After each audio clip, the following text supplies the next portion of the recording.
ప్రార్థనను అనుసరించి రాలేదు, తండ్రిగా వచ్చి కూర్చున్నాను.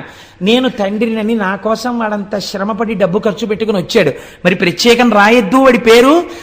గబుక్కుని చిత్రగుప్తుడి కంప్యూటర్లో ఏమైనా పొరపాట్లు పడిపోతాయేమో, నాన్న నువ్వే అక్కడ కూర్చో జాగ్రత్తగా రాయ్, వ్యాసుడు చెప్పేస్తుంటే నీ దంతాన్ని విరగ్గొట్టి ఏకదంతం శూర్పకర్ణం అని పేరు పెట్టుకుని అంత పెద్ద భారతాన్ని ఒక్క తప్పు లేకుండా రాశావు కదా. చక్క అక్కడ కూర్చుని శ్రీశైలం వచ్చిన వాళ్ళ పేర్లన్నీ చెప్తారు, గోత్రం పేరు చక్కగా రాయి నాన్న అని చెప్పింది అమ్మవారు. అమ్మవారు ఏం చెప్తే చేస్తారు. ఆ కొడుకులిద్దరూ మంచి కొడుకులు, విన్నారు కదా మన మూక పంచశతిలో. అదే మూకశంకరులు అడిగారు, నీకే ఎవరి మీద కావాలమ్మా నీ కారుణ్యం? కొడుకులిద్దరూ వృద్ధిలోకి వచ్చేశారు, భర్త మహానుభావుడు లోక పూజితుడు, ఇంకా కారుణ్యం నీ బిడ్డలకక్కల్లా నీ భర్తకక్కల్లా, ఇంకెవరికి మా మీద ఉలకబోసాయన్నారు.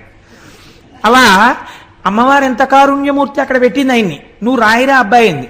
అందుకే మనం